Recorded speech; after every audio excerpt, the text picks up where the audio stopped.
Welcome to episode 118 of the Beyond Social Media Show, the podcast for marketing, advertising, public relations, and communications professionals. I am recording live on Google Hangouts on air on November 1st, 2015. BL is off today dealing with family issues, so I'm going solo. And as such, I will start it off with the worst. I have one worst story that happened in communications last week, and that was a blackout. Google Fiber went black, went out, outage in Kansas City during Game 1 of the World Series. This is from an article on The Verge by Chris Welch. So during Game 1 of the World Series, I was watching it. The game hosted by the Kansas City Royals, Google's fiber and internet, their fiber internet connection and their TV services went down completely in Kansas City. So they issued a tweet saying, we're so sorry about the outage in KC. We know it couldn't have happened at a worse time. We're working as quickly as we can to fix it. Kansas City, you'll remember, was Google's first ever fiber network. The first time they rolled out fiber in a city. Google, of course, wasn't the only one having problems. If you're watching the game, you would have noticed, you couldn't have but noticed shortly after the Google's fiber network went down, Fox's TV national broadcast feed suffered some major disruptions. They had to patch in the Major League Baseball's international video feed. It was so bad. Eventually, they restored the audio from their commentary crew, still had the international video feed going before finally bringing back the full broadcast. And so they weren't the only ones having technical difficulties. Tough time for Game 1 of the World Series for technical issues. Technical difficulties do happen. They don't always happen in prime time and high-profile events like this, but still, Game 1 of the World Series, in which the Kansas City Royals were playing in Kansas City, and your fiber goes down in your first fiber market. So that's a big worst story of the week, and that's the only one I have. Another blackout related story. This one is in best stories of the week. REI on Black Friday, giving 12,000 employees a paid holiday. This is from the Atlantic article by Buri Lam. So REI, if you haven't heard already, I imagine you have, is closing all of their 143 stores, distribution centers, and offices, and giving employees a paid holiday. Employees are going to enjoy that, of course. This is from the company press release. REI is inviting the nation to join in by choosing hashtag #OptOutside to reconnect with family and friends this Thanksgiving holiday.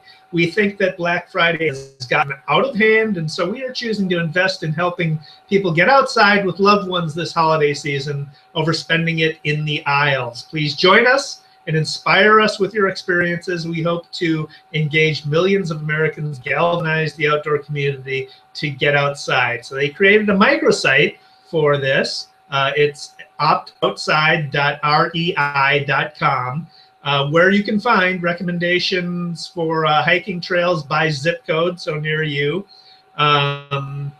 Many of these hiking trails were built and nurtured by nonprofits that were supported by REI, so it goes in keeping with their charity mission.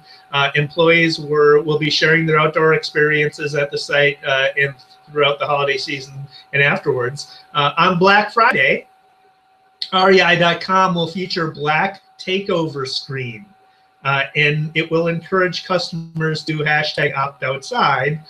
So far, there have been 41,360 tweets that have used that #OptOutside hashtag. There are 2 videos that you can see on that site, on that microsite, that have received so far 131,000 views between the 2 videos. They're awfully clever, so I encourage you to visit the site and look at the videos. I think this story seems to me it's a tipping point. I think REI, despite the good intentions and everything, and they certainly are, REI may have calculated that they're probably not going to lose money, and they may even make some on this move. So while Black Friday is still one of the biggest shopping days of the year in the U.S., National Retail Federation report that found that only 55% of holiday shoppers spent money on Thanksgiving weekend last year, and 42% of their spending was online. Plus, so you think of that, more of the holiday spending is online. It makes a lot of sense. You can do it more at your leisure. You don't have to fight crowds. There's probably a wider selection and everything, and you can hunt down deals easier than going to brick and mortar stores. And then last year, if you'll remember, there's a backlash with online petitions urging employers to let their employees enjoy the holidays. So it made this calculation here that it looks like it's going to pay off. So what does REI get? They get a ton of positive PR out of it. So everybody's writing about it. Everybody's talking about it this week, and they're getting a lot of earned media out of it. So building awareness that they're not going to be open for business on Black Friday because their employees take the day off of the day. So they get a lot of positive goodwill towards the company as a result of that earned media. It's great for employee morale, obviously. It's great for brand too, because I mean, a company that does that, it's a more desirable place to work. People also are going to be more inclined to reward REI because of their perceived corporate social responsibility. So that reward will probably come in sales, and probably come in online sales. But in fact, I wouldn't be surprised if they had a surge in online sales in the week following this and it probably has the effect of encouraging on Black Friday, the effect of reducing sales to their competitors too, right? Between the sporting outfit and its competitors, here's of this wonderful corporate social responsibility move they made. You want to reward them for it. You'll probably buy online, and then maybe you'll go out and do something on Black Friday instead of shooting at potentially one of their competitors and not do anything outside. But regardless, I think it pays a lot of dividends. It's a very, very smart business move because as more transactions occur online, Black Friday, I think, carries less and less significance as a retail event. So I thought that was a fascinating story, both in terms of its positive effect is a move, corporate social responsibility, a move, but also I think it's a very business decision as well. Next story, and this is big. This is really big. I wrote about this on my agency's blog. Google is now accepting podcasts in Google Play Music Store. This is from the Podcaster Studio pod on Ray Ortega's Podcaster Studio podcast. So he has giving all the details on it, but accepting podcasts for the Google Music Play Store.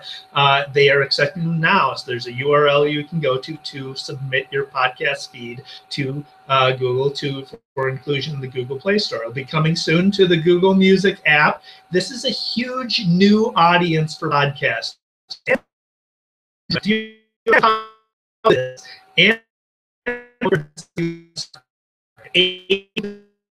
market accounts for 1.4 billion users using Android. Okay, so it's a largely untapped market. Unlike iTunes, to date, there's not been a central podcast Android users. So Apple users have iTunes where you can go and find podcasts. There isn't one central place for Android users to find podcasts. There will be. Is being folded into YouTube Red, the new subscription service Google is offering through YouTube. So when you subscribe to YouTube Red, you get Music Play with it. I am a subscriber of Music Play, so I got YouTube Red with it. But that is a potentially huge audience as well for podcasting once I'm able to find podcasts within Google's Music Play Store. So there's a huge audience out there. Google's a search company. It's got origins in the search company, so search discovery is probably a big part of what we'll be able to, how our podcast will be able to be found, or how people will be able to find podcasts. So searching within the Music Play app, you'll probably be able to find podcasts. Certainly searching with Google Music Play Store, you should be able to find podcasts. There will probably be podcast pages, I imagine, that you can optimize for being found in search. And then, of course, in the Google's own search results themselves, and maybe even YouTube.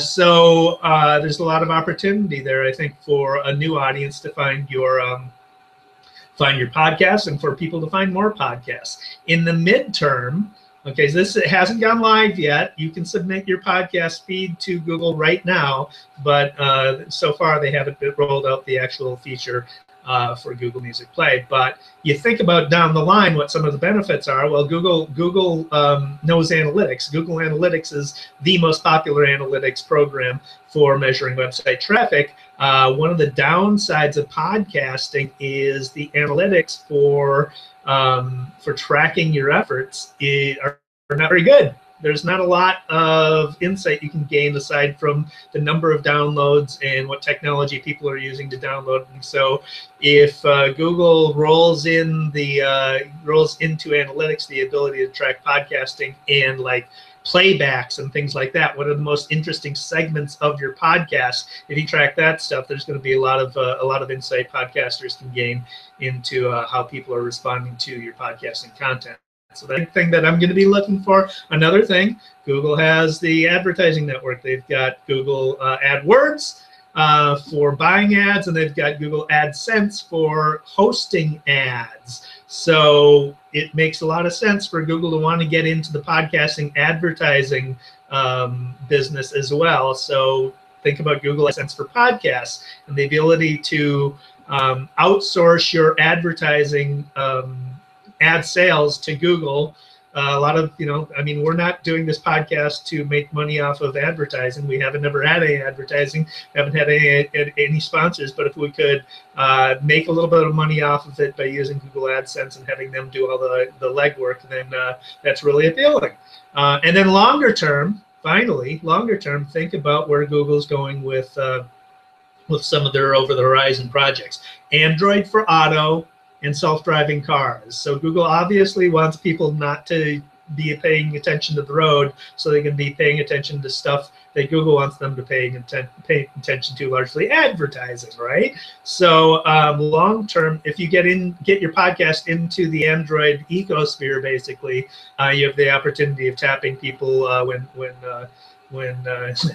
self-driving cars, when people aren't paying attention to the road, but instead listening to podcasts on their commute, you'll be able to tap that audience. So big news there, I think. Here's another interesting story, Halloween related. We just got finished. Yesterday was Halloween, so we just got finished with the 2015 Halloween season. This is from, I heard about this story from Kevin Hunt on the Talking Points podcast. And he mentioned Target having a video series on YouTube for Halloween. And so it's Target's House on Hallow Hill, 360-degree videos. They're using the surround videos on YouTube where you can, so if you're watching these 360 videos on your desktop, you use your cursor to move around within the video itself, so you can see the video in 360 degrees and check out different areas of the submersive experience, as it were. On your mobile phone, you would use the gyroscope technology to look around in the video. So that's how those 360-degree videos work, and Target is taking advantage of them by shooting a series of Halloween-related videos hosted on YouTube to take advantage of that technology. So the premise of the videos are a series of videos that tell the story of you. It's from your point of view. You're out trick-or-treating on Halloween, and you stop to take a picture of a haunted-looking mansion. A raven swoops down, grabs your camera, and flies into the mansion. And of course, you must enter the mansion to retrieve your camera. And once you enter inside the mansion, you visit a series of spooky rooms filled with stuff you can buy at Target, of course. Among the spooky rooms are Sugar Skull Cantina, Haunted Dining Hall, and Ghoulish Graveyard out back. It's very well done. So you can pan around and look at the entire room, and it uses YouTube's cards feature to guide users to the next video. The outdoor scenes were shot on, so Target is a that's headquartered here in Minneapolis. The outdoor scenes were shot on Summit Avenue in St. Paul. Summit Avenue runs just outside downtown St. Paul for 4.5 miles to the Mississippi River. It is a well-preserved and one of the best examples of a Victorian boulevard in the United States.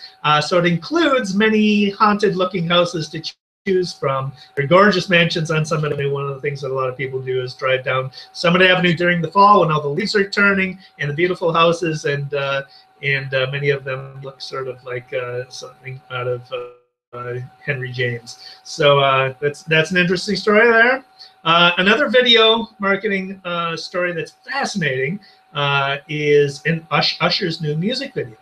And so this is from a Tech Insider article by Katie Thompson, and my coworker Jennifer Trebasowski pointed it out to me. Thanks, Jennifer.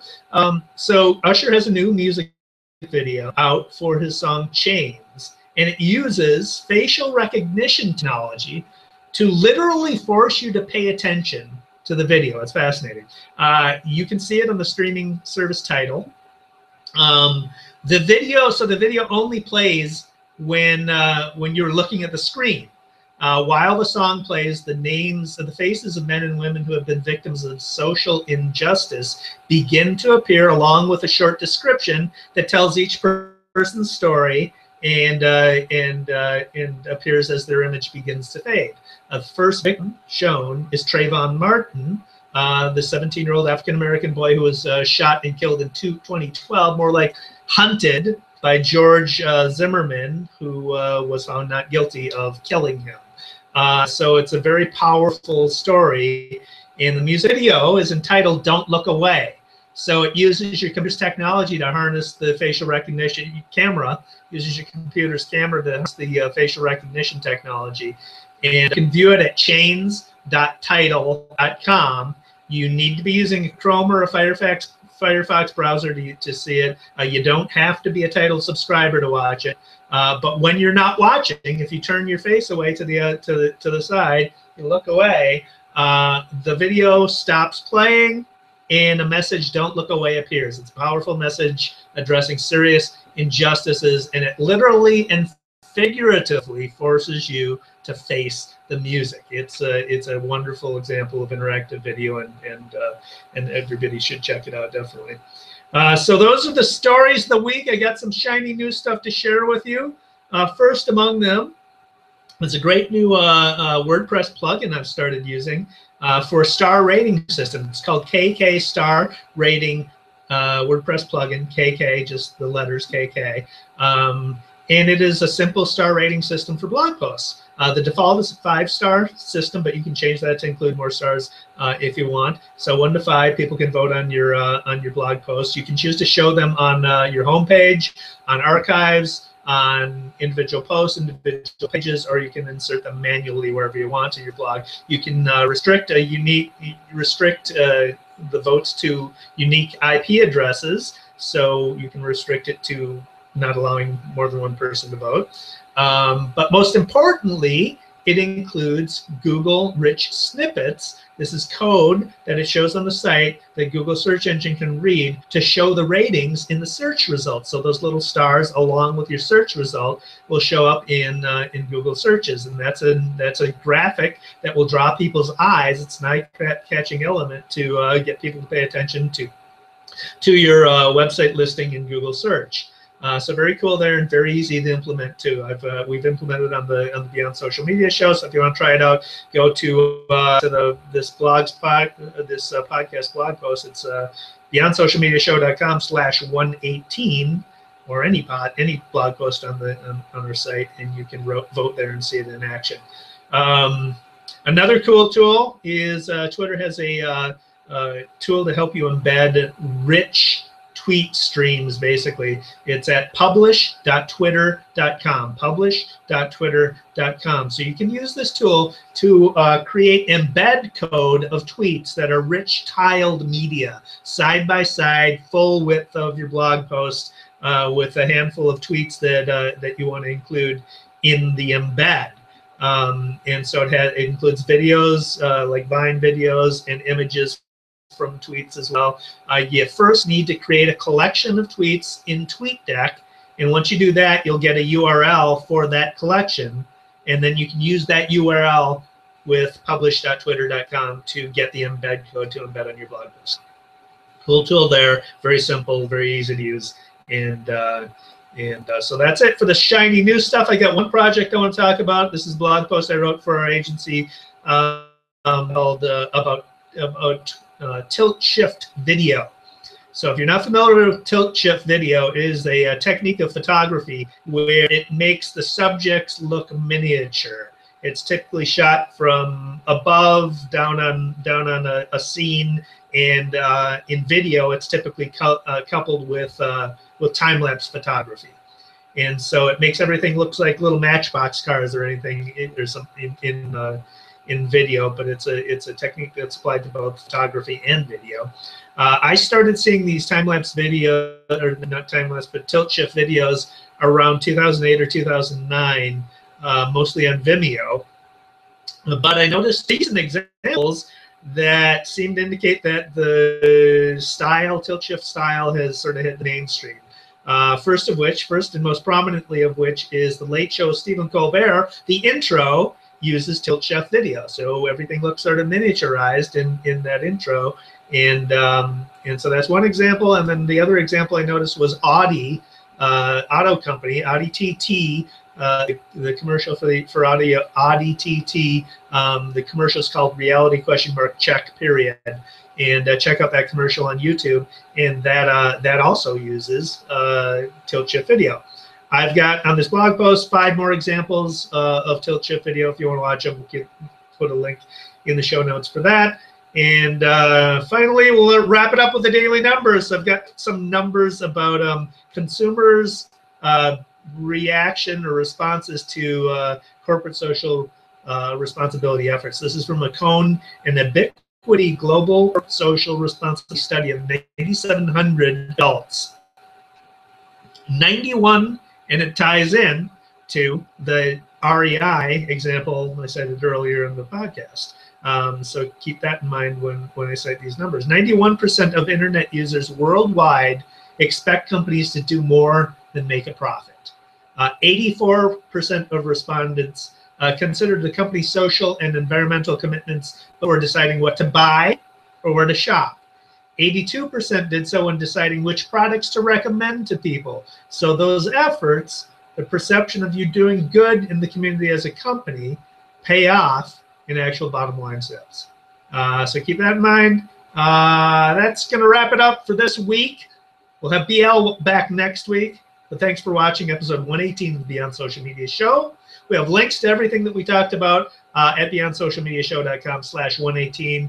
Let us know what you think of the podcast by leaving us a review. You can find places to leave us a review at beyondsocialmediashow.com/love. You can find me on Twitter at @DErickson. My blog is e-strategyblog.com. I also blog at my agency's blog at creativepr.com/blog. And you can find the show at beyondsocialmediashow.com. Our Twitter account is BS Media Show. Subscribe to the newsletter. We have a weekly newsletter, so you don't miss a podcast and get exclusive in the newsletter. You can do that at beyondsocialmediashow.com/newsletter. And until next week, thanks for watching.